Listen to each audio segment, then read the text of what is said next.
Look, I'm losing everything.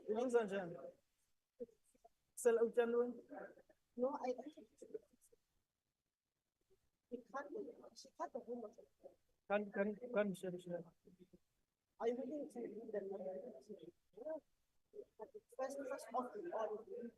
It's fun. John, my friend, I've gained. I need to go. I'm not going to say I feel like that's you. What's it? What is it? This part or this part? Everything is good here.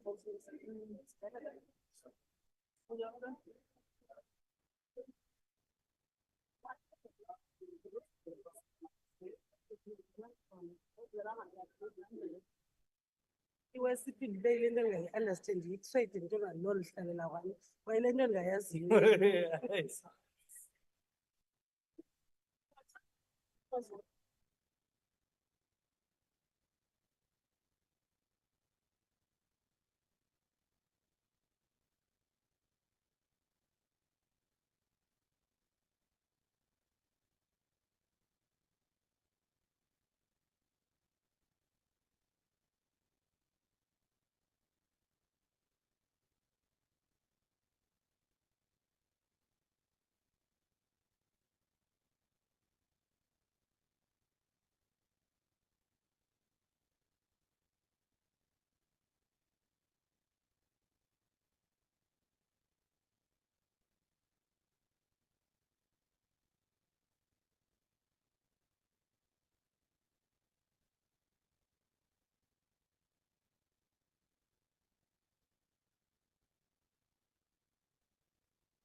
There will now be an opportunity for silent prayer and meditation.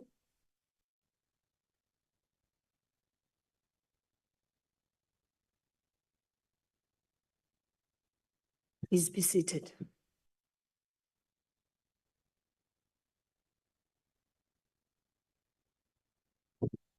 Good afternoon, all honorable members.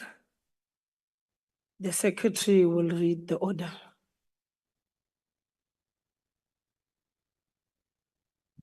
Debate on vote number 39, Trade Industry and Competition Appropriation Bill.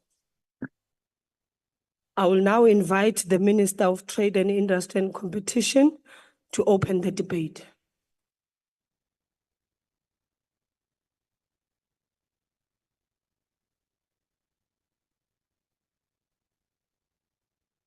Thank you very much, Honorable House Chairperson. Honorable members, Deputy Ministers Godlimpi and Whitfield, our Acting Director General and senior officials of the department, distinguished guests, in particular, my predecessor, Minister Patel, here present, colleagues, ladies and gentlemen, greetings to you all. Action without vision is only passing time. Vision without action is merely daydreaming, but vision with action can change the world. These words from Utata Nelson Mandela echo our aspirations of building a dynamic, industrial and globally competitive South Africa that is transformed, inclusive and equitable. Our stated pathway as the DTIC family will be anchored on industrialization, transformation, job creation, and building a capable and developmental state. Honorable members, 2 days ago, the GNU held a 2-day lekgotla to develop priority government-wide interventions. We received a clear line of march from President Ramaphosa that is to prioritize inclusive growth in this 7th administration. The DTIC, along with its DFIs, technical infrastructure institutions, and its regulators, will work together to create an enabling environment that results in joint planning, joint implementation, and joint accountability. To meet these targets, as a ministry, we are today tabling a budget vote of bold, transformative actions. Honorable House Chair, the industrial policy will be the centerpiece of our economic development strategy, mobilizing an all-of-government and all-of-society approach. Our industrial policy is the anchor around which this administration will align and deploy trade instruments, incentives, tools, and regulation in areas such as new energy vehicles, green industrialization, and high-value service sectors such as global business services. We will build on the sector partnerships that have evolved over time in a number of prioritized sectors. The DTIC has concluded 8 master plans covering sectors such as the autos, clothing, steel, and poultry. These master plans have supported localization, increased investment, exports, and job retention. This administration will focus on integrated implementation mechanisms, deploying a government-wide set of tools. Ladies and gentlemen, we have to ensure that industrial opportunities resulting from policy, regulatory, or private sector decisions are maximized to manufacturing-led growth. Why the explicit focus on manufacturing? You are aware that manufacturing creates jobs in upstream and downstream sectors. These jobs are typically permanent and pay decent wages, while workers have access to skills development and career path opportunities. Manufacturing is less volatile than sectors like retail or business services, which are vulnerable to economic downturns. Honorable members, local procurement or localization will be used to create early stage demand in targeted sectors. This will require the DTIC to play a more active role in identifying procurement opportunities, advocating for local content requirements, monitoring implementation, and evaluating impact. We have industrial capabilities as a country. We must stop exporting jobs. The identified industries, including infrastructure build programs, we will, with relevant SOEs and industry, be able to support local manufacturing of our key products and create jobs. Ladies and gentlemen, as you would appreciate, in the short term, the domestic market is too small and growing too slowly to sustain manufacturing-led growth. In addition, our fiscal outlook has constrained infrastructure investments. However, South Africa is located at the tip of the second fastest growing region in the world. In addition, South Africa's unique history and global standing continues to encourage substantial export of wine, citrus, avocados, processed food, mining equipment, and automobiles. Or rather the autos in its broadest definition. In order to reduce our dependence on our small domestic market, the DTIC will implement new export measures, coupled with expanding the current measures and improving their effectiveness. In partnership with government, business, labor, and civil society, we will work together to expand our export footprint, leveraging our membership focused on international relations, such as the BRICS Plus, the Africa Continental Free Trade Area, the Africa Growth and Opportunity Act, and the Economic Partnership Agreement with the EU. Ladies and gentlemen, without exception, we have to work together to find each other. Honorable House Chair, transformation, transformation, transformation. It is 21 years since the BBBE legislation was promulgated in 2003. While there have been notable achievements and success stories, concerns remain about the effectiveness of BBBE legislation as a comprehensive tool for transformation.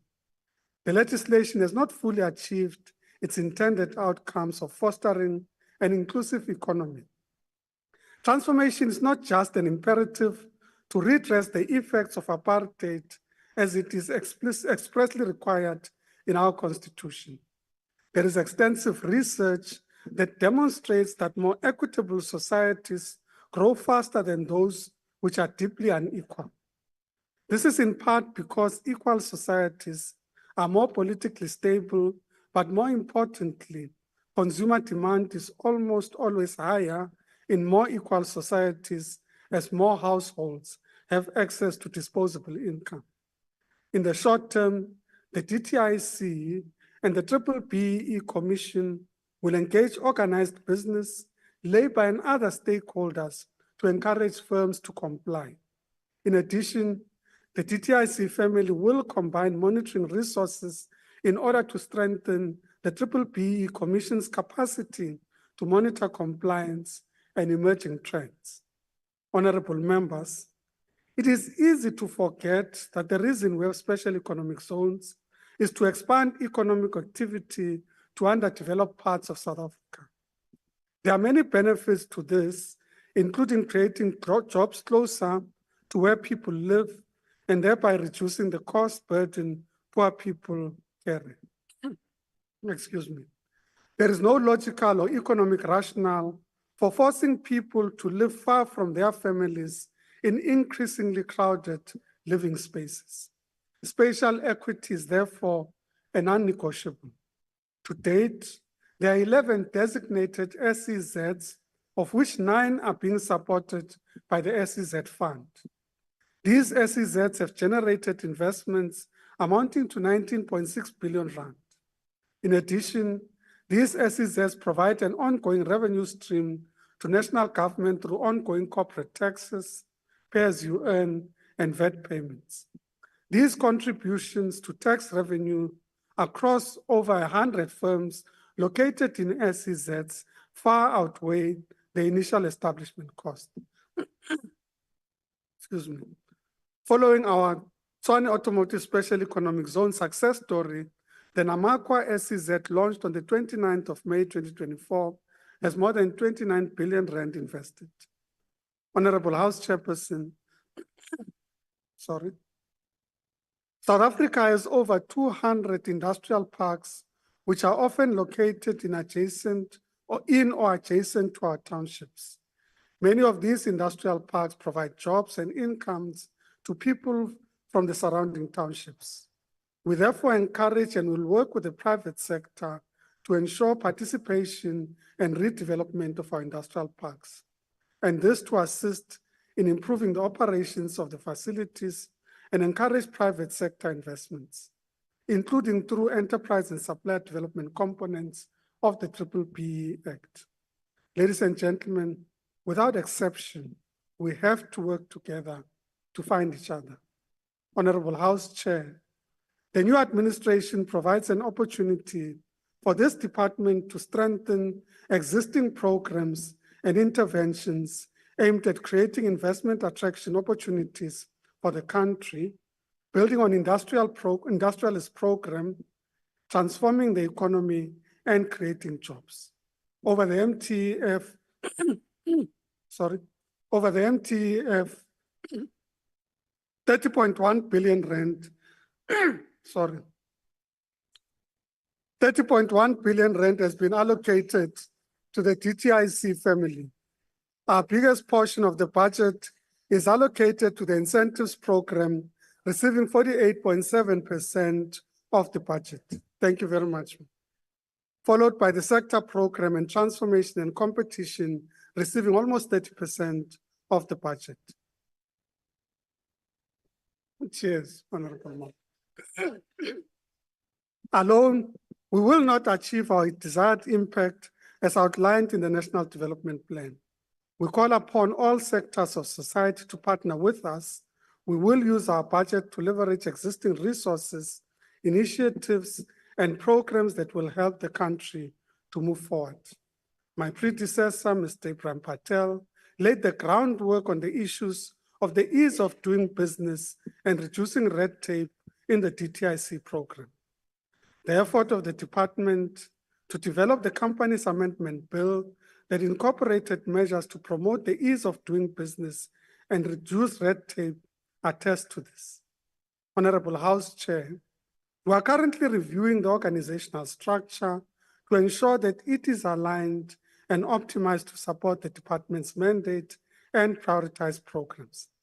It is envisaged that the proposed structure will promote a value chain approach to integrate the work of the department and its entities, and thereby eliminate silos, duplication, and inefficiencies.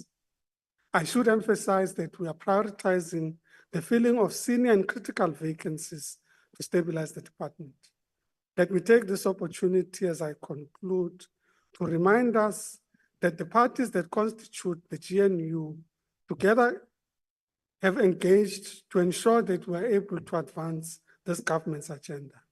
I would like to express my gratitude to the former minister and deputy ministers. I also wish to extend my appreciation to the entire DTI staff family led by the acting DG who are supporting us during this transition. Finally, let me acknowledge and thank members of the Portfolio Committee for their understanding during this transition process. I hereby table vote 39. Thank you very much. Thank you very much, the Honorable the Minister. I will now invite ANC, Honorable Masina.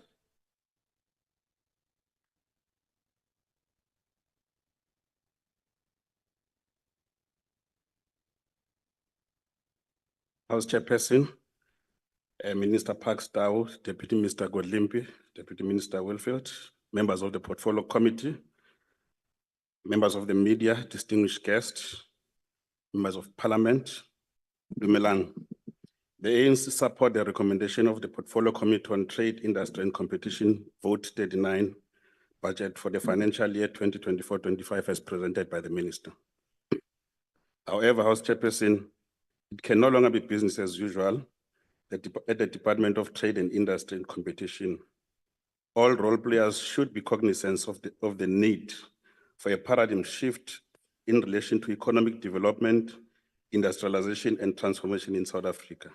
We cannot continue doing the same things that have not worked out, but expecting different results.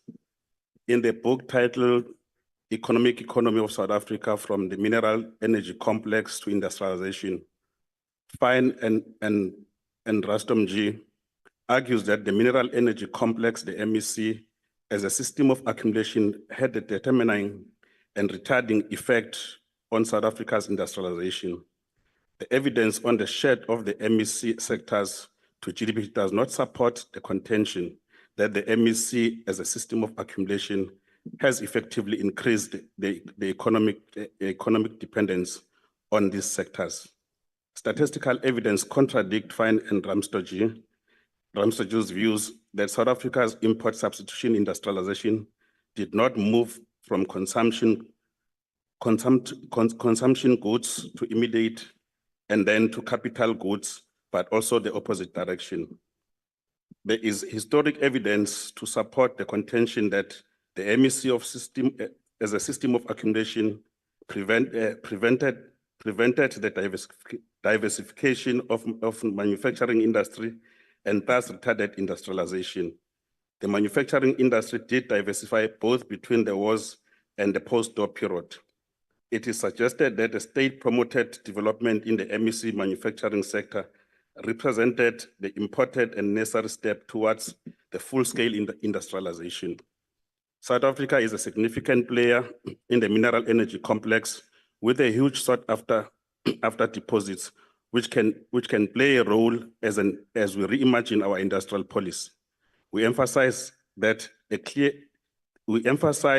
clear desire of South Africans to move from sourcing raw materials to higher value activities in domestic processing and refining. In other words, the traditional pit-to-port strategy has not yielded any desired result, therefore remain unsustainable. The industrial policy of the country will be anchored on the value addition and beneficiation, significantly boosting manufacturing capabilities. With regard to the infrastructure, problems notably in South Africa's mineral energy and manufacturing as well as transport sector require a proper coordination within the economic cluster departments. Hence the call to rethink our economic governance in South Africa to address some of the evident lapses negatively impacting on the logistics, mainly the movement of goods in the economy. House Chairperson, in Niger faced numerous sanctions leading to the exit in the economic community of Western State, the ECOWAS. However, Niger possesses significant deposits, and with the completion of over 2,000 kilometers of pipeline between Niger and Benin, the oil industry is predicted to generate a quarter of their GDP. Senegal, despite the recent now resolved political unrest, is the second fastest growing economy in Africa, likely due to its rapidly growing hydrocarbon industry. The discovery of more than 40 trillion cubic feet of natural gas has a significant contribution to the rapid growth. In recent decades, the United States of America suppliers chain for critical minerals have become heavily dependent on the unpredictable overseas market. This is why the Biden administration is working to build a resilient, durable supply chain with partnership and allies in vital sectors, including semiconductor, medicine, and biotechnology, as well as critical minerals and batteries, so that they cannot be vulnerable to price and supply disruption. The approach encompasses minerals that are important to aspects of national security, understanding that the communication, energy, and computing sector are essential to the traditional defense sectors in the modern day economy.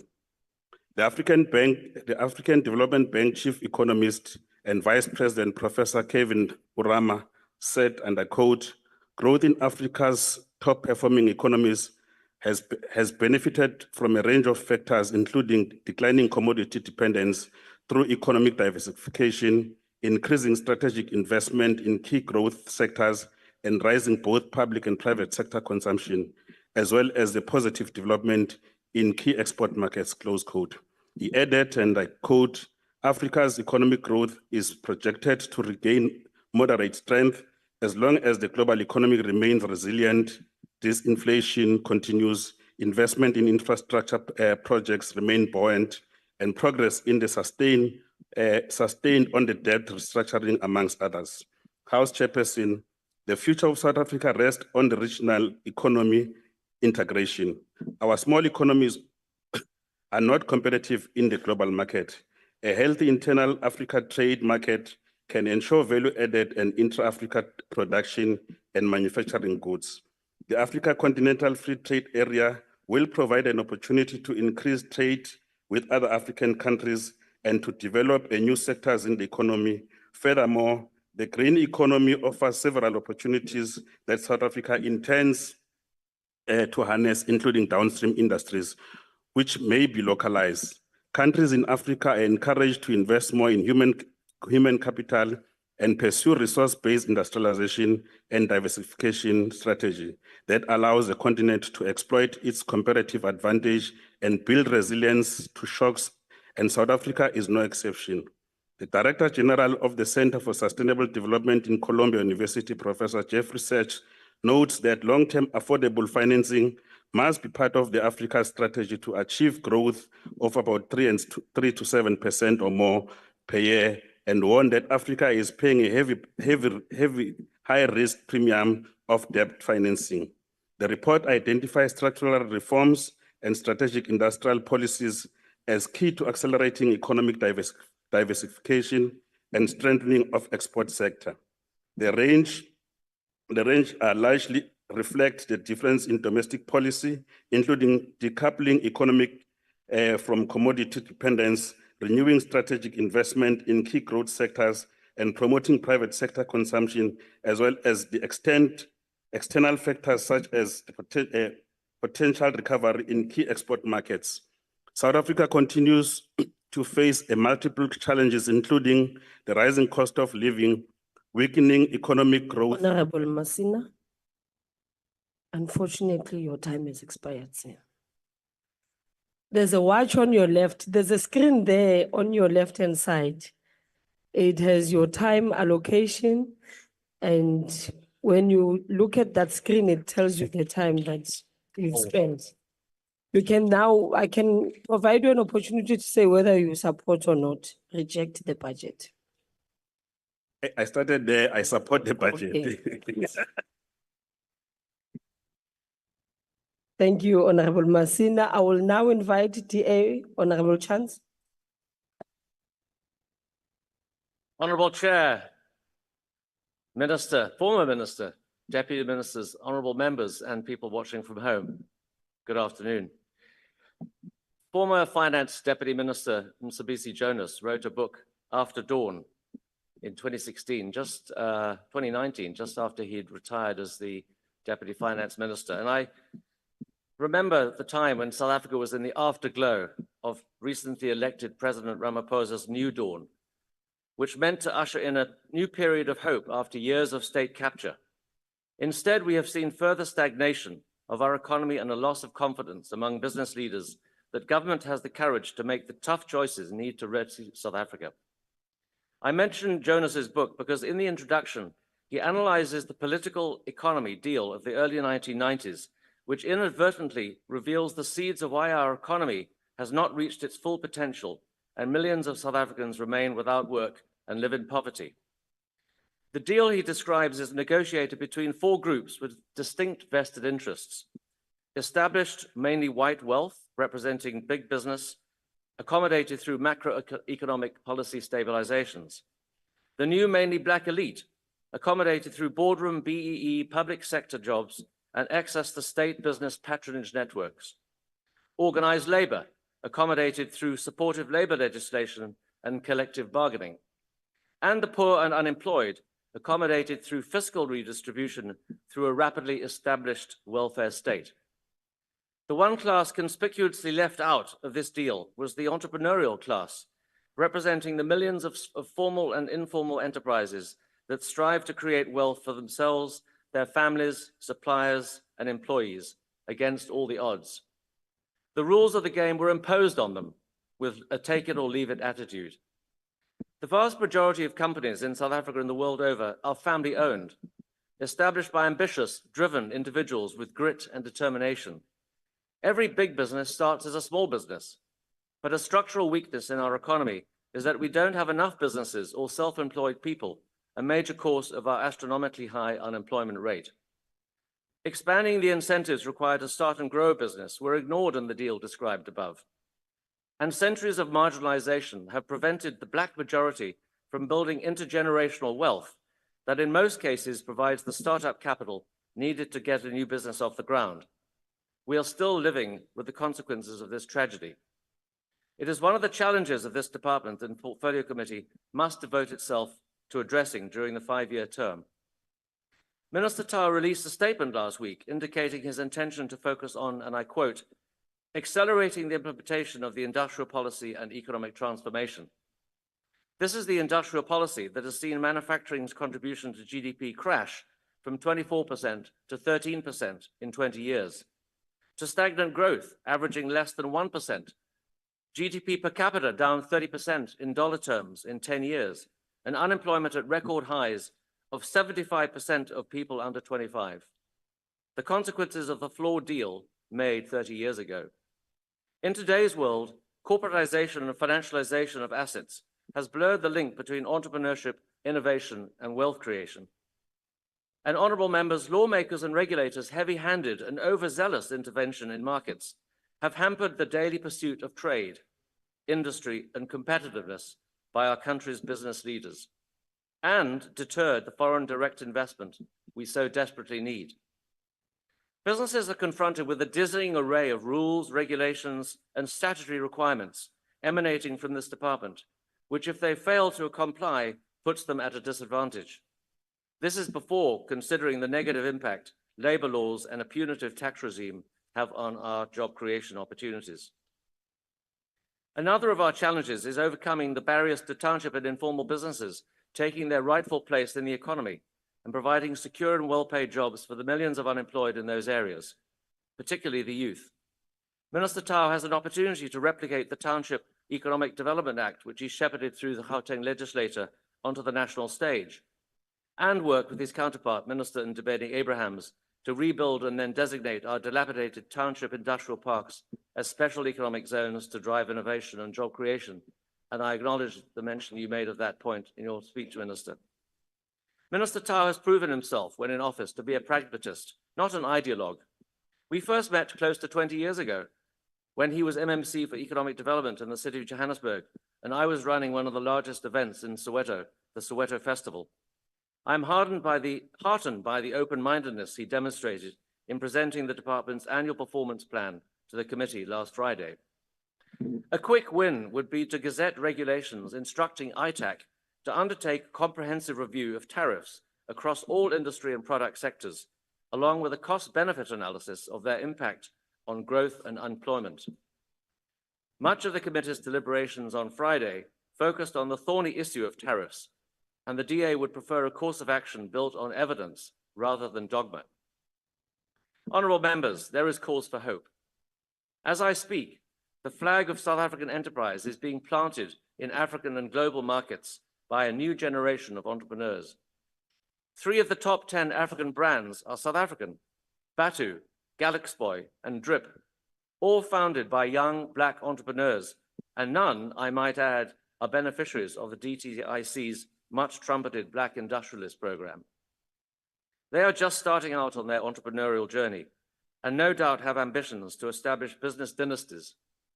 Galaxboy's brand promise says it all: smart, African, ambitious.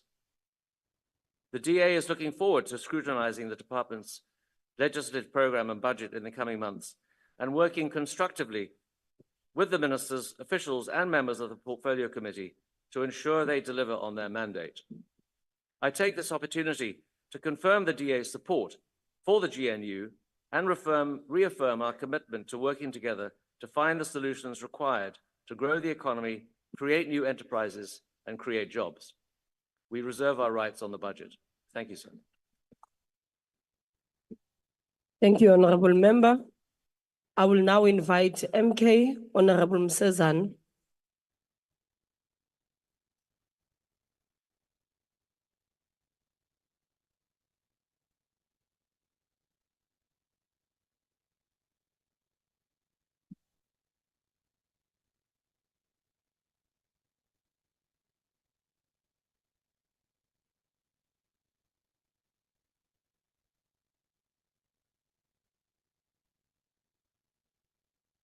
Angibingelele kuyiqiniso ukuthi igama lami ngumnqobo kaMsezane. Ngibingelele uPresident Jacob Gedlehlekeza Zuma enkandla at the headquarters. Ngibingelele amalunga MK party and the other progressive parties that are in the house. Today I stand firmly as a representative of the Umkhonto weSizwe party, firmly opposed to the proposed budget allocation for the Department of Trade, Industry and Competition. The budget is not just a financial plan, but a reflection of our nation's values and priorities. Unfortunately, this budget falls short of addressing pressing issues facing our economy and our landless people and the poor people of this country. The DTIC planned decrease in the total expenditure of 10.7 billion to 10.5 billion by 2026-2027 is alarming, with inconsistent expenditure growth rates across programs. The transformation and competition program is crucial for promoting the economy, inclusion and marginalized group.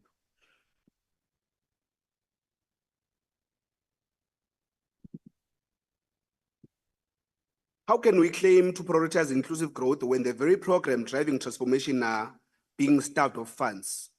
Furthermore, the department entities are dependent heavily on government grants, posing a long-term fiscal risk and compromising the capacity to deliver on our mandates. We propose a phased reduction in government grants to incentivize revenue diversification amongst DTIC entities. This will ensure that these entities become self-sustaining and effective in driving the economic growth. Transparency remains a pressing issue with a lack of detailed performance metrics and outcome assessments. We demanded that the department provides regular detailed reports on expenditure outcomes and performance indicators. This will enable us to track progress and hold the department accountable for all its actions.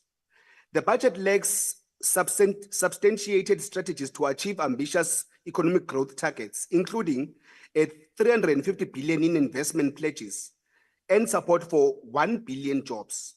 We urge the department to develop a clear roadmap with an interim milestones for achieving this 400 billion export target, including sector-specific strategies and partnerships with key African markets. President Jacob Zuma has always passionately been vocal about the issue, the ocean economy. The ocean economy contributes The ocean economy contributes approximately 57 billion annually towards the GDP. 58% of the GDP is trade-based, with 98% of trade volume by sea, contributing 3.5 to global seaborne trade. It also provides employment of approximately 316,000 people. Now, obviously, this is news to the department, as it says nothing about the ocean economy. Moreover, we are deeply concerned with the lack of consideration of people with disabilities in the budget. The DTIC's programs initiatives fail to address the specific needs and challenges faced by our people with disabilities, who are often marginalized and excluded from the economic opportunities. We demand that the department prioritizes inclusive programs that promote accessibility, equality, and empowerment for our people with disabilities. As the MK party, we want a detailed report for the status of the 17 entities and their boards reporting to the department through the ministry of the department. There are serious allegations of irregular appointment of the National Lottery Commission Board to a point of handpicking during a dinner somewhere of the former minister of the department. We call for an immediate investigation on this matter or these allegations. In conclusion, this budget fails to address critical areas of financial sustainability, transparency, and strategic alignment. We cannot support a budget that lacks clarity on expenditure priorities and fails to deliver tangible benefits to all South Africans, including people with disabilities, and particularly the previously disadvantaged and landless Black people of our country. As the MK Party, we call for, as the MK Party, we will challenge the DTIC and the Government of National Convenience to address these concerns and collaborate on reforms that promote accountability, transparency, and inclusion for the growth of our country. Phambili ngumsholozi phambili. Ngiyabonga. Thank you, Honorable Member. I will now call upon, invite the EFF, Dr. Ndlozi.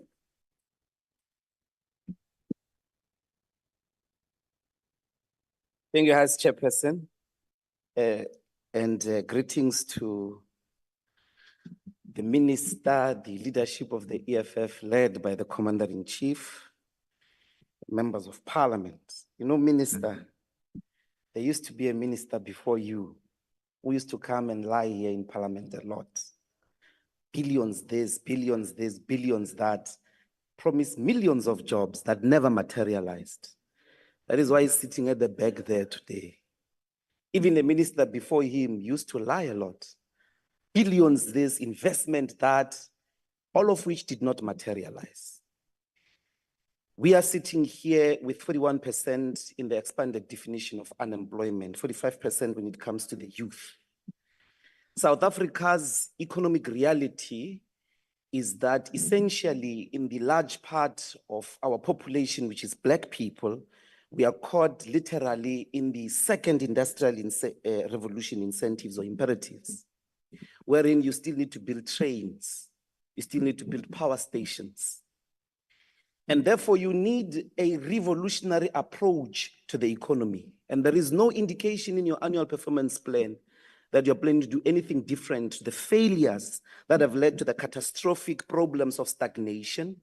In fact, Treasury admits that in the last 15 years alone, the economy has stagnated by growing at 0.5% annually. So you need a revolutionary approach, and there's nothing in the annual performance plan that indicates you're going to do anything different. What is the revolutionary objective here is to develop the productive forces. That's our revolutionary duty, to exhume Black people out of underdevelopment and a neo-colonial relationship with the white settler population. For an example, at the center of this, what you are doing is basically an incentive assembly scheme. You invite big multi-corporations to come and assemble parts here. There is no downstream impact.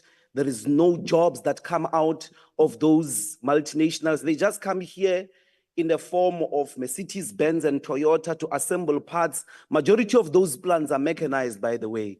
There are no people. They are digitized, most of them. And you give them serious incentives as well as tax cuts. So basically, you're sustaining multinationals to come here and operate for free. At the center of our economic policy should be import substitution. Majority of the products that we consume in the economy, where we've got an international competitive advantage, you should use your tariff capability to protect infant industries like the plastic sector so that it grows. You've got minerals here. I'm giving plastic as an example, so that it grows competitively. You protect it through the intensive structure of your tariffs so that it grows and it's able to produce in the economy and create millions of jobs. The second one is state procurement. It should be at the center of your industrial strategy.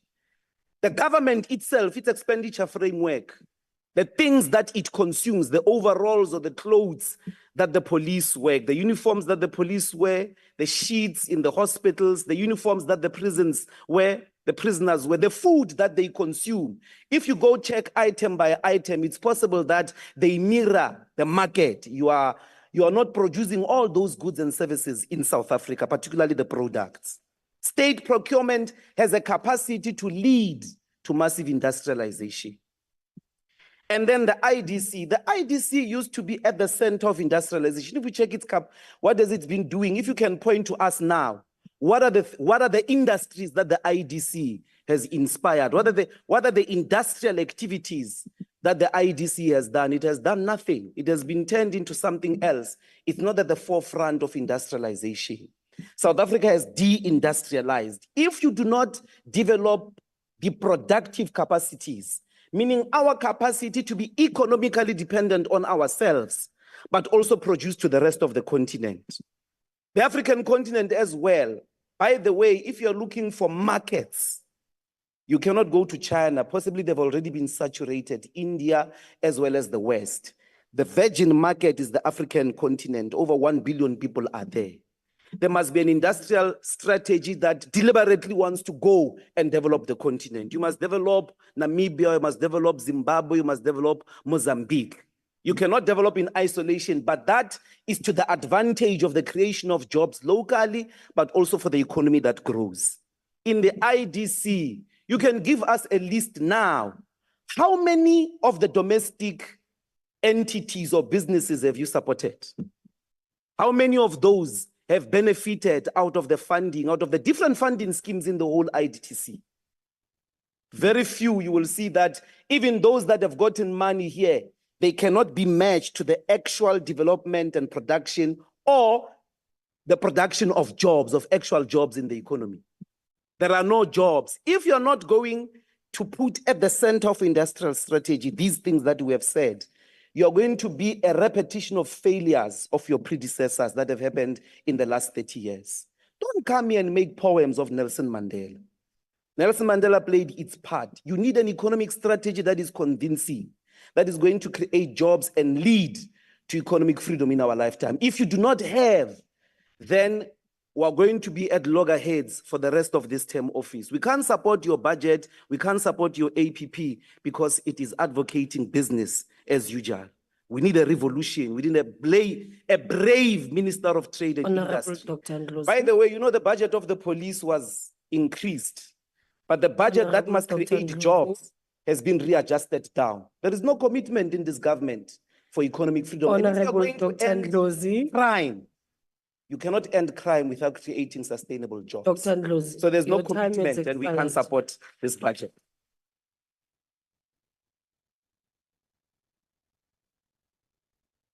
Let me invite the IFP, Honorable Nkosi Tebekhulu. Thank you, Honorable House Chair, honorable members. The mandate of the Department of Trade, Industry and Competition, along with its capacity to achieve its key priorities, must be evaluated against the harsh realities of South Africa's economy. With the staggering unemployment rate and diminishing trust in the government's ability to revitalize and rebrand the nation, the stakes are high.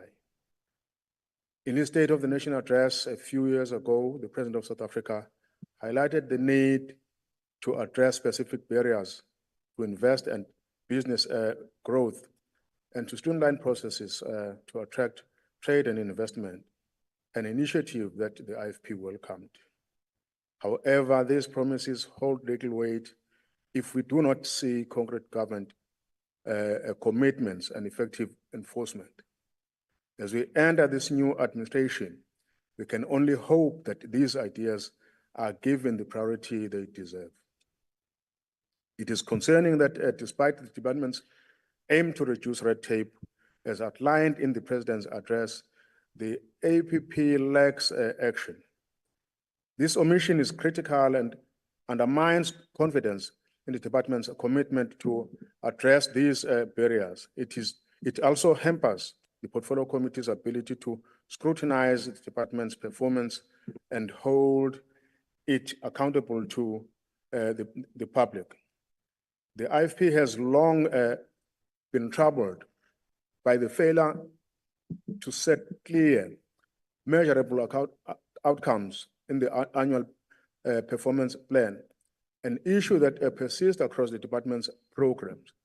The lack of quantifiable targets and a significant shortcoming and must be addressed. It is essential for the public to have clear benchmark to assess the department's performance. The development of special economic zones, and industrial park by the department is a positive step towards boosting local, regional, and rural economy. However, for these initiatives to succeed, local governments must be robust and effective. Failing municipalities could undermine these efforts by failing to provide consistent service delivery. Hence, careful monitoring, cooperation, and strong oversight are crucial. The people of South Africa deserve a committed and accountable government that directs economic policy with clear targets, direction, and transparency. The department, as the steward of the government's economic policy, faces a significant challenge ahead. We accept the budget. Thank you. Thank you very much, Honorable Member.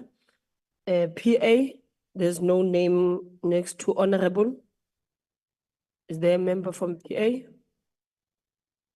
Okay, gone. Freedom Front Plus, Honorable Dr. Posho. Honorable Chair, I think it is clear that the Department of Trade and Industry has a very particular role to play within South Africa as the economy under consideration at this stage. But in any economy, this is an essential department.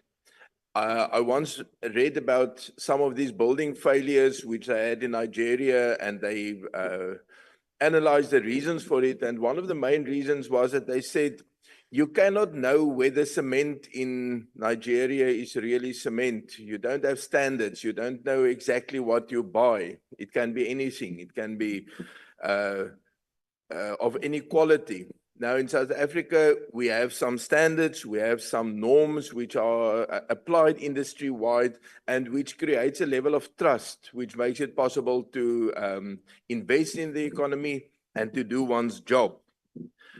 Even some of the conscious programs followed by the department also are met with a lot of success, and from the Northern Cape, we look forward to see whether the Namakwa Special Economic Zone is going to live up to the expectations. Of course, we hope so, because unemployment is rife in our province.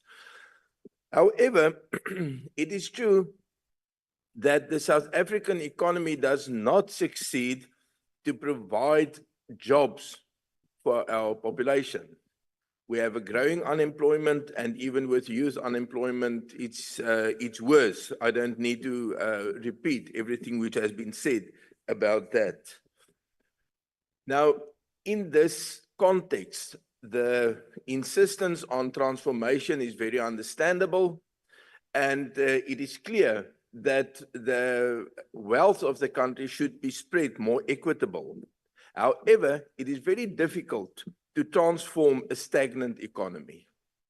If there's not more money, it's very difficult to transform it, because transformation is actually something which happens in the course of things by itself, but the direction is not self-explanatory. That has to be guided. Now, when we have economic activity, there are always a public income stream and a private income stream. The private income stream goes to individuals with wages, with profits, whatever, and the public stream goes to the state coffers. Some used to foot the running costs of having a government, and some goes into fixed investment in roads and dams and stuff. And when a new government takes over the government, as happened a month or so ago, one inherits all of this. And that is a part which is in the government's hands to apply or to reach the transformation that it wants to have. Apparently, it does not exactly work in that way. Now, an economy which grows by 7% per annum doubles every 14 years. That creates a huge scope for transformation in whichever direction one needs it to be. But the stagnant economy does not do so and creates frustration and a lot of instability within the country, which is exactly the opposite climate of what one needs to have investment and increased economical activity. Trade and industry should all be about industriousness That is a flame burning within a person by itself. It's something which can actually just be ignited. It cannot be created for somebody else. Maybe we expect too much from the state. I thank you. Thank you, Honorable Member. I will now call ActionSA. Honorable Bisley. Chair, Minister, Deputy Ministers times 2, maybe tomorrow there's 3, members of the committee, DTI staff, media, South Africans. The vision of the DTI is a dynamic, industrial, global, competitive South African economy, characterized by meaningful economic transformation, inclusive growth and development, decent employment and equity, built on the full potential of all citizens.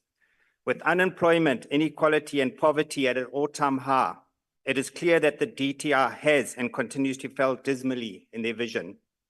According to a recent publication by the Parliamentary Budget Office, over 40% of South African workforce are unemployed or have given up looking for work. The unemployment rate is just not the highest in the world. It is a statistical outlier. Over 50% of South African households suffer from debilitating poverty. South Africa has the highest level of inequality in the world with the classification of obscene inequality. Let's look at unemployment specifically. Martin Luther King Jr. says being unemployed is like murder, psychologically, as it deprives a person of their agency, purposes, hopes, and ability to dream. In South Africa, an estimated 10 million people are being strangled that way, are being murdered. Chair, behind the horrific unemployment statistics are real stories and real lives. As a father of 4, I can only imagine the pain of an unemployed parent who is unable to provide for their children and see their children going to bed hungry night after night. Hunger is described as a slow violence. Imagine the pain of seeing your child subject to slow violence every night. This is the sad reality for over 50% of South African households. In a country which is endowed with so many resources, it can't be right and speaks volumes to an uncaring, incompetent, corrupt, and failing state, and more specifically to a department which has failed in its mandate. In scrutinizing the budget, it is quite alarming that the DTI's budget has been cut by over $1 billion or 10%. This cut either signals that those driving the budget do not believe in the vision of the DTI, or otherwise believe that the DTI in its current format cannot achieve its mandate. These budgets come at a time when the National Cabinet is at its most bloated and most expensive. Key programs that support economic growth have been slashed. This includes an incentive program which has been reduced by a whopping 30%. In a highly competitive global economy, incentive support to key industries is paramount for achieving economic growth. The slashing of this program defies all logic. Chair, it is time that the DTI and this committee stop talking about and debating various political ideologies. The political debates about communism, socialism, neoliberalism are meaningless to the unemployed. The only ism that should count is pragmatism. In this regard, ActionSA has developed economic policies that are pragmatic and implementable, which will generate significant inclusive growth. I look forward to raising these at this committee. Chair, ActionSA commits itself to be a constructive opposition in this committee. When something is right, we will support. When something is wrong, we will make a stand. Within this context, ActionSA cannot support the budget before us. The budget will not address the unemployment, inequality, and poverty crisis facing our country. It is time that the unemployed have a rational, uncompromised voice representing them in this committee. ActionSA will be that voice. The unemployed deserve better than what the DTI and government have delivered in the past, and this must change. It can't be business as usual. I thank you. Thank you very much, Honorable Member. I will now call upon the Deputy Minister of Trade, Industry and Competition, Honorable Whitfield.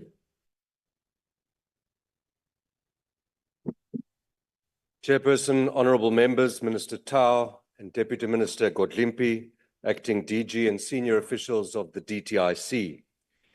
As South Africa heralds a new and exciting era in her young democracy with the historic establishment of a government of national unity, the Department of Trade, Industry and Competition has a critical role to play in gearing for economic growth and job creation. In the wake of stagnant economic growth, high unemployment, and the increased cost of living, our people have sent us a clear message that we need to work together to find one another. The GNU is committed to placing inclusive growth and job creation at the center of government's agenda to tackle the high levels of poverty and inequality that are not denying far too many of our citizens the dignity that they deserve. In pursuit of this objective, the National Development Plan remains the GNU's policy framework in our pursuit of growth and jobs, while the UN Sustainable Development Goals will help to guide our department, specifically Goal 8, which is to promote sustained, inclusive, and sustainable economic growth, full and productive employment, and decent work for all, as well as Goal 9, which is to build resilient infrastructure, promote inclusive and sustainable industrialization, and foster innovation. The Minister has placed industrial policy as a central theme of the 7th administration. Improving the effectiveness of this industrial policy will be key to this new administration's success by focusing our interventions on growing exports while targeting activities such as investment, infrastructure, and innovation. However, this is not the job of the DTIC alone. In the spirit of working together to find one another, the department will need to be bold in developing a more transversal relationship between government departments and other key partners while identifying ways to reduce the red tape that is holding us back. The department's commitment to localization will be supported by efforts to ensure that as a nation we invest in safety and security, we build and maintain infrastructure, we secure our energy supply and ensure quality education and training for citizens to bolster a skills revolution. This is how we will sustainably strengthen local industries and enhance South Africa's competitiveness in global markets. To succeed, it is critical that we partner with the private sector to unlock deep pools of capital, benefit from expertise, and ensure strong investment inflows into our economy. We will ensure open and transparent engagement with the private sector and other partners that builds trust and fosters investment and growth. Ultimately, ensuring industrial policy remains consistent will create a predictable business environment and certainty that encourages the private sector to increase its investment into the South African economy, which in turn will lead to real and sustainable job creation. Chairperson, one of the department's key focus areas will be a renewed export drive to lower the risk of slow domestic growth, while also identifying high growth opportunities. Bolstering our international competitiveness and expanding export markets is key to South Africa's economic recovery and growth trajectory. South Africa's exports in May this year totaled over 178 billion rand. In addition, we recorded a trade surplus of over 20 billion rand, significantly higher than forecasts and the widest trade surplus in 6 months. This is commendable and highlights with dedicated and pragmatic focus the important contribution that exports can make to our fiscus. South Africa can become an export-oriented economy with the department's dedicated focus on implementing measures to boost the competitiveness of local industries in global markets, streamlining export processes, lowering trade barriers, offering financial and technical assistance to exporters, and cultivating beneficial trade alliances with other nations as set out by the Minister. Honourable members, it is essential that South Africa's economic growth is grounded in manufacturing-led growth as outlined by the Minister in his budget speech. We will support local industries by using evidence to build a supportive and competitive ecosystem to drive manufacturing growth. Key to this will be identifying intermediate goods that could make our manufacturers more competitive, as well as identifying the products we produce competitively and the markets that consume those products in large and/or growing volumes. Chairperson, in conclusion, I would like to reiterate my commitment to working hand in glove with Minister Tau and Deputy Minister Godlimpi as we dedicate ourselves to the bold and decisive actions that are required to place our economy on a high growth, high job creation trajectory towards an inclusive future for all South Africans. I thank you.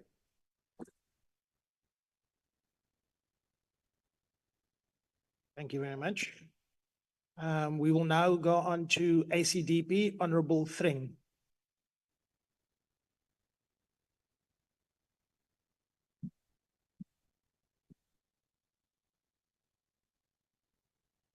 Thank you, Honorable House Chairperson. The ACDP notes that the 9.6 billion reduced budget of the DTIC with a mandate to facilitate the creation of a conducive environment for companies and people to grow through increased industrialization for the creation of jobs. Factually, our high unemployment rate of some 32.9% is indicative of this department's failure to create an environment conducive for economic growth. With a reduced budget leading to austerity measures, the ACDP, as we supported the previous master plans, welcomes the initiative by DTIC to evaluate the strategic needs of its entities, examining their performance and resource allocation to ensure that the entities are fit for purpose and to rationalize resources and structures to enhance their efficiency and effectiveness as appropriate. Former United Nations Secretary General Kofi Annan said, "Good governance is perhaps the single most important factor in eradicating poverty and promoting development." The corollary to the statement is obviously true, in that in the absence of good governance, poverty will not be eliminated and socio-economic development will be absent. From an ACDP perspective, if we are to see inclusive growth and sustainable development, then South Africa must come first above political ideology, race-based and cadre deployment policies. Those who profess to be protagonists of a constitutional democracy must not pay lip service to the declaration of Chapter 2, subsection 22 of our Constitution, which states that South Africa belongs to all who live in it, black and white. The worker empowerment objective must be to provide equity for workers irrespective of their race. One only has to look at the deterioration of our SOEs to realize that merit and not race-based policies is what is needed to grow our industrial base, and certainly not a replica of apartheid job segregation laws. On behalf of the ACDP, I have over the last 5 years championed the implementation of beneficiation and welcomed the inclusion in this report. Beneficiation transforms minerals into a higher value product for local consumption and/or for export. South Africa has a rich mineral resource base of some $2.5 trillion or 45 trillion rand, but government departments have failed to implement the necessary structural reform, thereby perpetuating the legacy of our colonial past by continuing to be exporters of raw materials and importers of value-added products. Thank you, Honourable Member. Your time has expired. More to advance beneficiation. I Thank you. Thank you very much. We will be checking, is anybody from the UDM here? UDM? Nope. Now I'm calling on Rise, Honourable Zibi.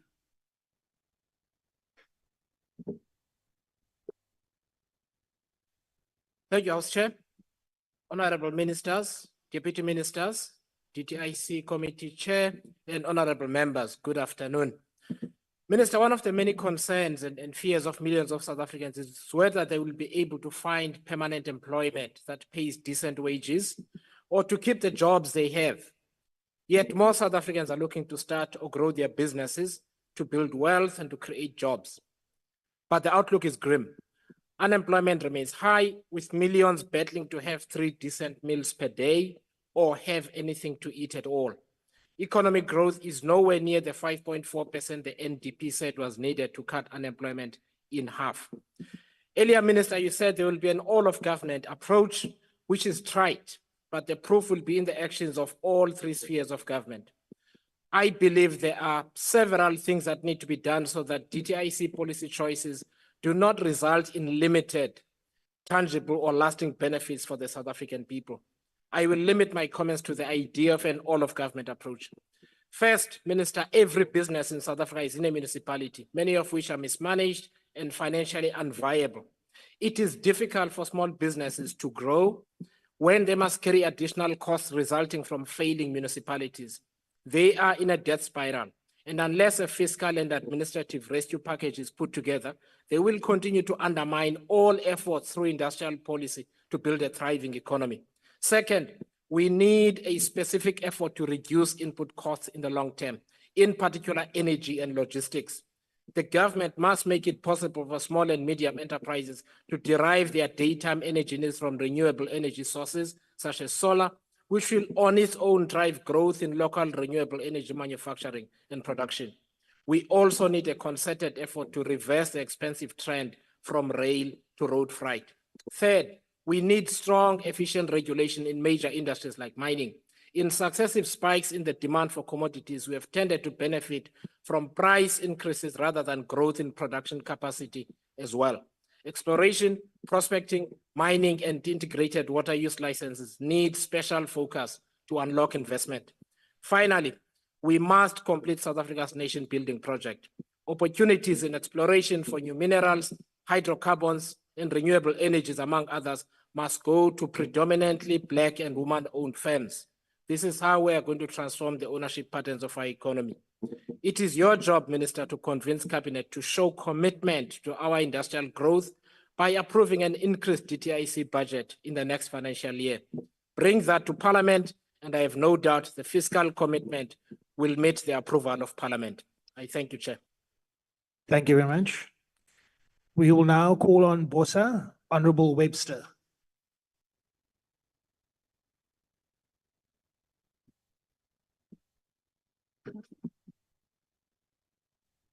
House Chairperson, Minister, Deputy Ministers, Honorable Members, good afternoon. The Department of Trade Industry and Competition now is arguably the most crucial in terms of our economy. And therefore, the spending priorities should prioritize growth initiatives, they should prioritize local development and leverage on international opportunities. However, National Treasury tells us that the South African economy has grown at an average of 1% for the last decade. So if I were to use a metaphor of a traveling car, the vehicle would have been stuck in first gear for the past 10 years. The entire economic cluster is not delivering returns on the billions invested in it each year. The Departments of Finance, Trade Industry and Competition, Small Business Development, and Employment and Labor actually require wide-scale reconfiguration.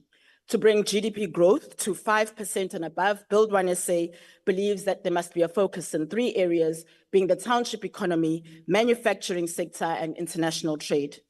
Firstly, there's not enough allocation to building a conducive environment for business in townships to thrive and grow. 140.5 million for what is termed investment and spatial industrial development falls well short of the levels of investment that are required to transform townships into hubs of economic activity. In addition to more funding, BOSA calls on government to declare all townships as special economic zones in terms of the SEZ Act. This will enable government to offer tax benefits, employment incentives, and streamlined regulation, and it will help to direct investment into townships. Secondly, manufacturing should be a focal point of the department's budget. While there is a target to facilitate 17 billion of manufacturing exports through investments, funding to manufacturing incentives is going to decrease in this period by 668.7 million.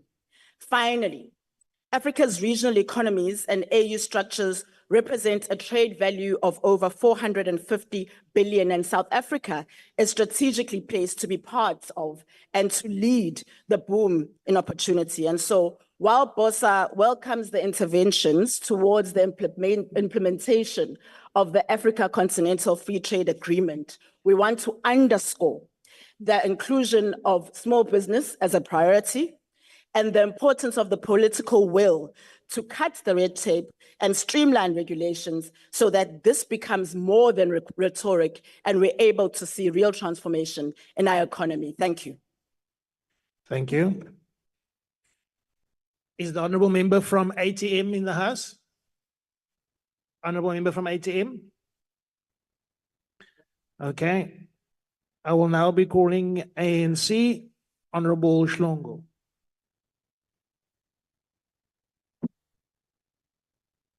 Thank you very much, House Chair, Minister of the Department, the Deputy Ministers, Chairperson of the Portfolio Committee, House Chairperson. The historical mandate of the ANC is to respond to the legacy and imbalances created in the past and to de-racialize the South African economy through a radical socio-economic transformation process. This can only be achieved through structural transformation and expansion of small and medium-sized enterprises, particularly in the highly concentrated sectors, to enable our economy to address challenges of social reproduction by enabling an environment whereby SMMEs can create jobs. To realize the objectives set out in the NDP, our economy requires fundamental and structural change. Honorable House Chairperson, structural transformation, as we understand it, has several dimensions. First, it means breaking the chains of our colonially defined place in the imperialist division of labor as producer and exporter of primary products by moving to higher value-added production. This must involve industrializing in such a way that it supports a broad-based rise in incomes through the creation of higher income and higher quality livelihoods, as well as greater inclusivity.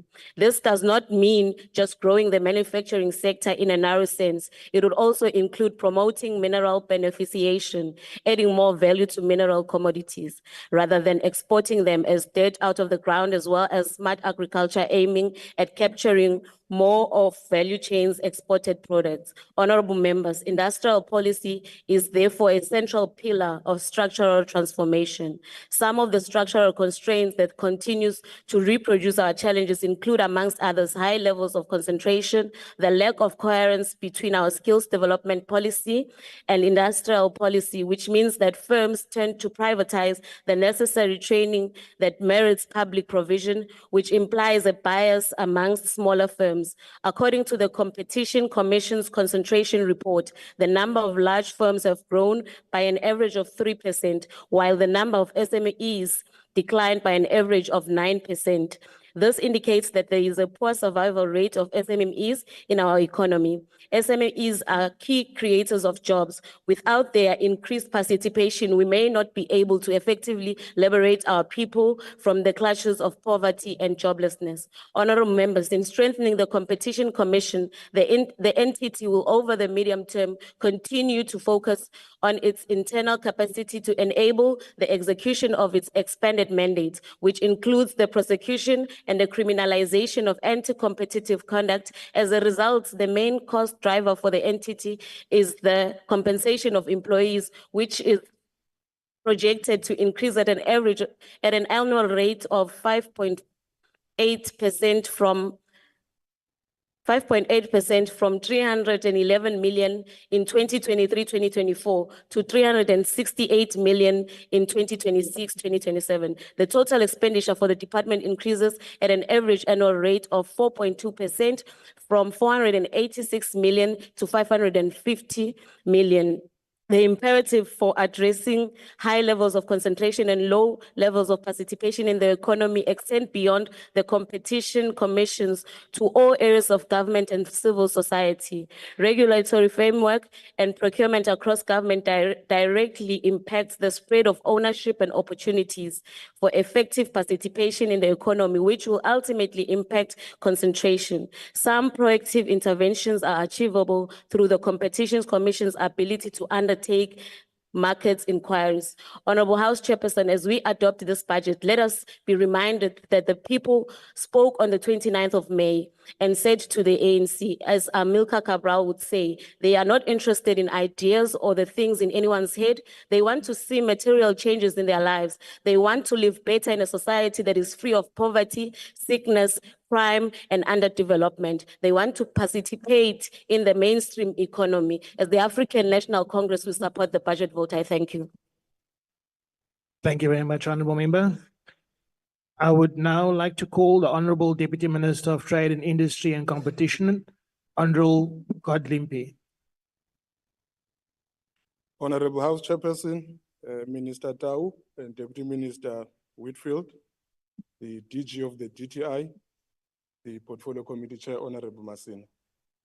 I just want to say, House Chair, I think that more than what people are advertising it as disagreement, there's broad agreement with what the DTI is presenting. And some honorable members have had the positive presence of memory to recall some of the discussions that were had in the Portfolio Committee when we were explaining the APP. And there are two things that are important, Honorable House Chair. On the one hand, we did make the point that the APP is going to be improved by the time we arrive in October to account for the fact that there is a new strategic focus in our industrial policy. And these are some of the issues that the industrial policy proceeds from. The first point is, we accept that we're going to have to finance our industrial policy from a constrained fiscal position in the short term. But to think about industrial financing only in the context of public finances is a very limited understanding of what we're trying to do. And I will explain this in this manner. When we say that the statement of intent of the GNU foregrounds economic policy in industrial policy, we're making a simple point that everybody must get. We are in a position we are in South Africa because macroeconomic coordination has been without industrial policy as its underpinning platform. And one of the problems with that is macroeconomic policy is effective in the long run only if it relies on industrial policy as its transmission channel. This means decisions about which fiscal allocations must go to which public infrastructure programs must be informed by an industrial strategy, not the other way around. The second issue that I think members have got to take into account is financing industrial policy is not limited to taxes and the fiscals, as we say. One of the things that we've got to all accept is there exists a relationship, a positive relationship between gross national savings on the one hand and gross capital formation on the other hand, which means we need to think about industrial financing from the vantage point of the national savings portfolio that exists. A discussion that we should be having is, if the national fiscus is constrained, what about the broad capital markets in South Africa, a part of which is the pensions industry that is there? So one of the discussions that we are now proposing to Cabinet in this term is a discussion about the introduction of new asset classes that can be introduced into Regulation 28 to think about the possibility of industrial financing relying on the pensions industry as well. So the idea must not be that when the fiscus is constrained, industrial policy is dead. That is a limited reading of what we are presenting. So when we say we want macroeconomic coordination to be founded on industrial policy, we're making an argument that goes beyond the limits of the fiscus. Now, here's the other point that Minister Tau was making. We are theming this presentation on the understanding that we need to work together to find each other. And one of the key features of that is the recalibration of the master plans. Now, master plans have been misunderstood a great deal in our discourse in South Africa, even here in Parliament, but this is the value that they have, and it addresses some of the concerns that Honorable Chance was raising. The master plans are our best foot forward for social compacting, for industrial development. Because one of the things that they do, they don't rely on the ideas in the heads of Ezuko Kotlimbi about which sectors of the economy have growth potential, but they actually force a conversation between industry players, capital, labor, and the state about how a specific sector of the economy can be better improved in order to escape its market failures. So we have 8 of those master plans currently adopted. And what we'll be doing now is to coordinate them in a manner that they give us high impact outcomes when they are being implemented. I'll just take an example about 2 of these master plans.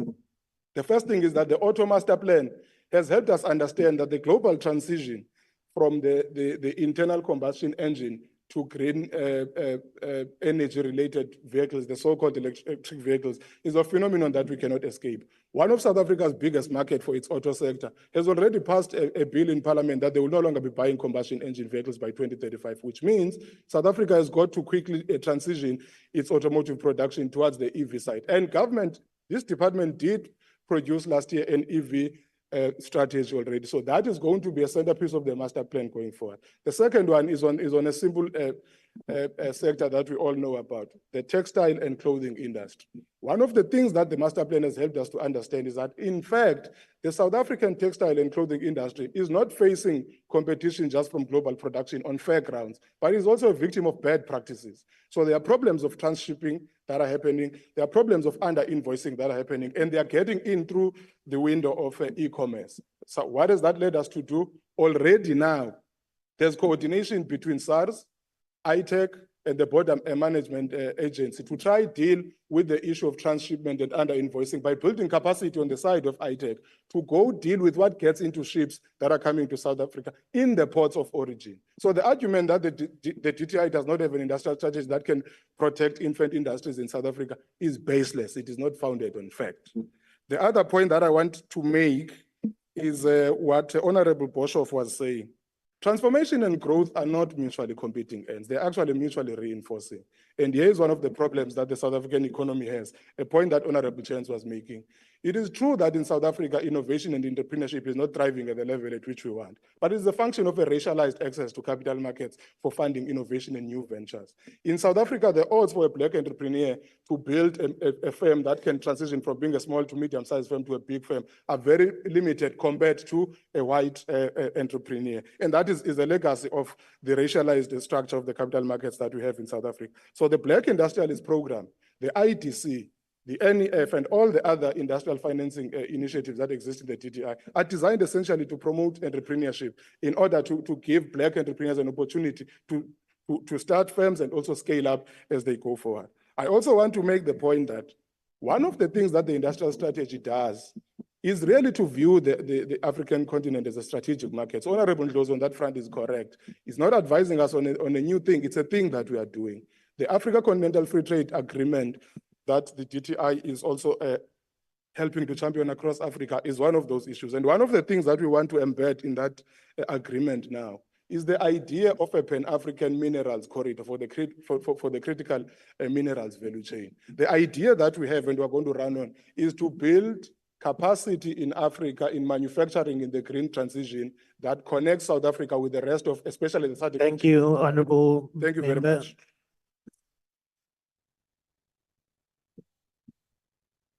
Is the honorable member from Al Jamaa here? No. Honorable member from NCC? Honorable member from PAC? Honorable member from UAT? Honorable member from Good? Then we will go to the DA, Honorable Nduli. Honorable House Chairperson, honorable members of the committee, Minister and Deputy Ministers, I'd like to take this opportunity to first acknowledge my father, Mr. S.D. Mdluli, who flew all the way from Durban to see me speak. Thank you very much, Dad. While the annual, thank you. Honorable Speaker. While Honorable Speaker, just hold for a second. I failed to say that this is the honorable member's maiden speech. So if we could not be too hard on him in his first speech. Thank you very much. Thank you. Honorable members, while the annual performance plan presented to the committee last Friday suggests a steady hand at the helm, I stand today to challenge the DTIC's approach and underscore the urgency for innovative thinking and decisive action in addressing the critical state of our trade, industry, and competition sectors in South Africa. Our nation's prosperity hinges not on the mere acceleration of outdated strategies, but on the bold adoption of forward-thinking solutions that can only transform our economic landscape. Our rail network, once a robust pillar of trade logistics, is in shambles. Since 2010, South Africa has forfeited approximately $26.7 billion in iron ore and coal export coal export trade due to these persistent inefficiencies. Electricity supply is another critical area of concern. The energy availability factor has been consistently low, causing disruptions not only in households, but also severely impacting industrial production. The unreliable electricity supply has been a significant deterrent for both local and foreign investors, further stifling economic growth. Our trade policy framework and legislation are equally problematic. Crime and law enforcement issues have added layers of complexity to the business environment, discouraging investments and hampering economic activities. Furthermore, the industrial policy has not been conducive to fostering a competitive market environment. Instead, it has often resulted in protectionist measures that stifle innovation and competition. The DTIC has implemented several programs aimed at revitalizing our trade and industry sectors. However, many of these initiatives have failed to deliver the desired outcomes. For instance, the Black Industrialist Program, intended to support Black entrepreneurs, has often been criticized for its slow implementation and the bureaucratic hurdles faced by applicants. Similarly, the Specialized Economic Zones Program, designed to attract foreign investments and promote exports, has not achieved significant success due to poor infrastructure and inadequate incentives. A research paper by the Center for Risk Analysis underscores that enhancing trade facilitation extends beyond merely improving physical infrastructure. Non-tariff barriers such as quotas, licensing requirements, and technical standards create bureaucratic hurdles and elevate transaction costs for businesses. Their findings indicate that even a modest 1% reduction in the average tariff rate could correspond with a significant 0.4% reduction in poverty rates. The evidence highlights the pivotal role that fair trade can play in alleviating poverty and stimulating economic growth. Honorable Chairperson, the DTIC must act as a glue that holds economic ministries together, coordinating efforts across vital sectors to ensure a cohesive framework. This involves collaborating with the Presidency, which comprises the Ministry of Electricity and Energy, to address the electricity issues, and the Department of Transport to revitalize our rail network. It is imperative that the DTIC takes a leading role in coordinating efforts across these vital sectors and ensure a cohesive and robust economic framework. It is also vital that the DTIC streamlines trade policy and reduce bureaucratic hurdles. Simplifying licensing requirements, reducing tariffs, and encouraging innovation and competition can attract investment and stimulate growth. We need bold, decisive action to overhaul our economic policies and address the critical challenges faced by our trade and industry sectors.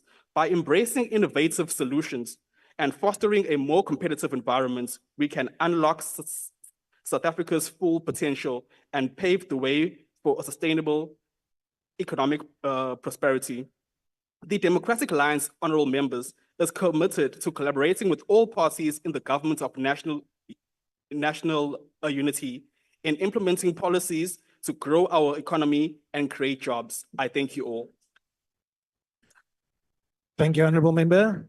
I am now calling the ANC, Honorable Gigagaba. Thank you, Honorable Gigaba. Honorable Chairperson, Honorable Minister, Deputy Ministers, Honorable Members, distinguished guests. It is an honor to be granted the opportunity to make a statement in support of Vote 39, the budget vote of the Department of Trade, Industry and Cooperation and Competition. All the participants to this debate have spoken as in accordance to the mandate given to them by their political parties. We have spoken in our respective ways, claiming to represent this or the other constituents of our society. We cannot refute the fact that some of these constituencies unfairly occupy a higher station in our social structure, owing both to our iniquitous past as well as to their relationship to property. Yet others, the workers, the rural poor, the unemployed, women and youth, are equally relentless in their yearning for equal access to the opportunities of a better life that our nation promises all. It behoves this august house as the tribune of the people to strive to represent all with equal measure, to demonstrate its recognition of the merits of economic inclusion and justice. The concentration of economic ownership in the hands of a few and the existence of large monopolies and oligopolies constitutes an abiding threat to the common survival of all the peoples of South Africa. We must do more to achieve economic justice and dismantle the unjust concentration of economic ownership and power that still prevails in our society, and thus still mars our pursuit for a united and just nationhood. We must do more to address the structural weaknesses of our economy and advance all-round well-being for all our people, and improve the quality of life in meaningful ways. Ultimately, sustainable development and decent work depends on the interventions that the DTIC must pursue. The DTIC is called upon to play a significant role in pursuit of the green economy, with a view to significantly shift our economy away from its heavy reliance on the core sectors linked to the minerals energy complex. It must strive to ensure that the green revolution develops local IPs, skills and technologies, advances local research capabilities, and establishes South Africa as a center of knowledge, learning and research in these fields on the African continent. In this regard, we must express our concern about the negative impact of protracted fiscal austerity on the pursuit of industrialization outcomes and the fulfillment of the transformation objectives and mandate of the DTIC. Whilst we note the fiscal and global economic constraints, we believe that better economic governance and effective coordination between various departments and entities, business and labor, can lift South Africa out of the current quagmire. I think these are the issues that the Deputy Minister Godlimpi spoke about earlier when he spoke about the alignment of our macroeconomic framework and industrial policy, as well as finding better ways to finance our industrialization strategies. The RDP had enjoined us to pursue coordinated and effective policies that combine private sector initiatives and government support to address structural weaknesses. We thus recognize the complementary role of the private sector, new value chains, access to financing for emerging Black businesses, and how existing systems militate against the emerging Black businesses. In advancing transformation and building a capable state, it is critical to have a well-functioning relationship between the state, business, as well as organized labor. Our industrial strategy through special economic zones seeks to create a sustainable environment for foreign and domestic investment and build sector-based industries which will help the South African economy to develop its strategic industrial capabilities. The program serves as a key initiative underpinning spatially integrated development, particularly in the context of unlocking or optimizing South Africa's comparative and competitive advantage. To this end, the DTIC intends to subsidize bulk infrastructure and factories in SEZs through the allocation of 2.3 billion rand. Through the automotive incentive scheme investments, the sector has supported approximately 11,000 new jobs and retained 63,000 jobs. Overall, it supports an estimated 109,000 jobs in the sector. This is evidently not enough to impact on unemployment, but it is a vital contribution. The Portfolio Committee has proposed that the department should further consider designating SEZs related to the film and television industry in view of the industrial and employment opportunities that this sector offers. The automotive sector is making significant investments in the South African economy and needs support to address binding constraints such as port inefficiencies that impact on its effectiveness. SEZs are making significant interventions in various parts of our country, including the provinces such as the Northern Cape, to boost investments, promote growth, and facilitate employment creation. The revival of industrial parks is essential in promoting decentralization of industrialization to the less economic activity-laden areas, such as townships and semi-rural areas. This budget vote and annual performance plans clearly articulate a practical and unique approach to respond to the structural transformation of our economy. This is informed by the imperative to create opportunities for all South Africans, particularly those hitherto excluded from economic participation. This involves deconcentrating our economy and opening in exclusive product and service markets to participation by all. It is also about our enduring commitment to support Black industrialists and workers who were previously denied access to opportunities for economic ownership and participation. Building and supporting a new model of special economic zones and industrial parks in secondary towns and rural areas is informed by the principle of trying to expand industrial activity beyond its concentration in the urban metropolitan areas.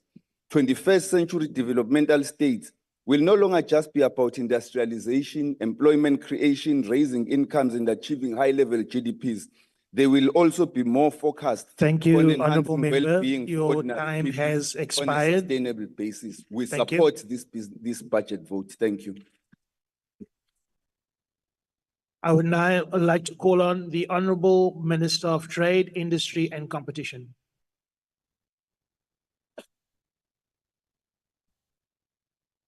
Thank you very much, Honorable House Chair. I forgot my water again.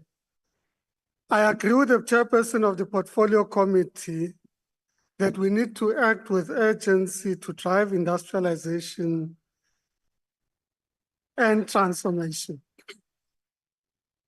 Honorable House Chair, renewable and clean energy provide us a pathway to exploit our own and the region's wealth to grow our economy.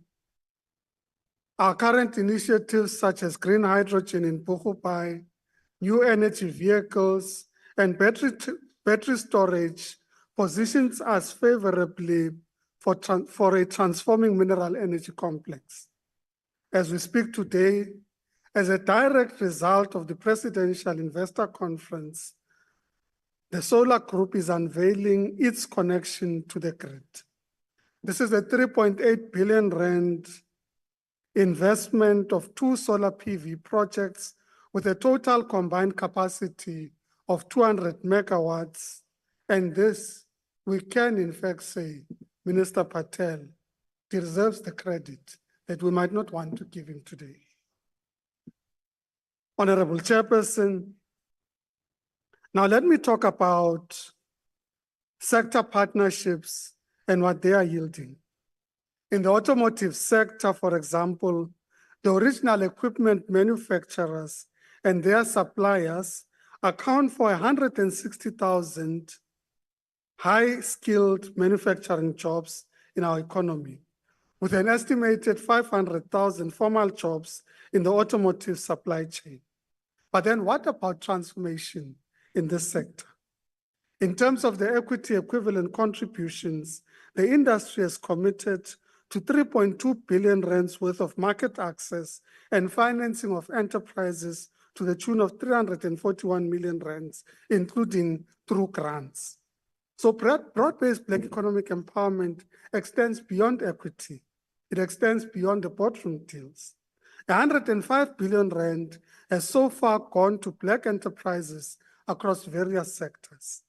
It is also important to understand that in the FMCG sectors, for example, access to shop floor space and shelf space is part of enterprise and supplier development programs.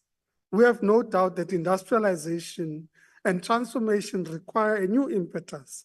This includes an integrated approach to the deployment of trade tools, incentives, and targeted procurement, amongst others.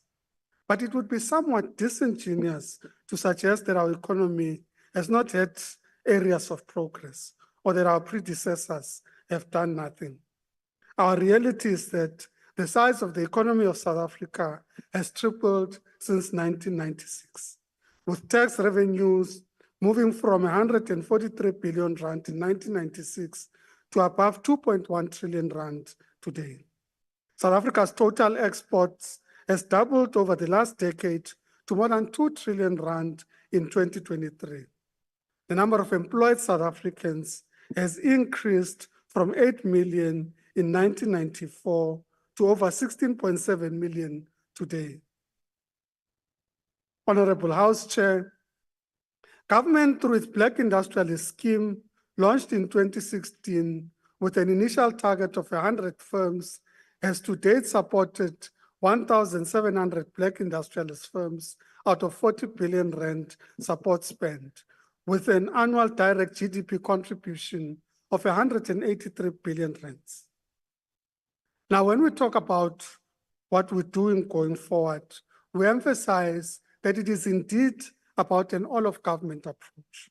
When we're talking about delivering services, we also need to link that directly with procurement and localization targets by government. So we certainly welcome the proposals and ideas in that regard. But it is equally about an all of society approach. It is about working with the private sector, with labor and with civil society to achieve our collective development targets. It is about ensuring that all South Africans are able to actively participate in the economy and leverage of the wealth that we have as a country. We welcome the comments made by Parliament today and the support for this budget vote, and indeed will be engaging other honorable members to persuade them that this would be the right thing to do. Thank you, Honorable Member. Thank you very much. Thank you, Honorable Minister. That concludes the debate and the business of this mini plenary session. The mini plenary will now rise.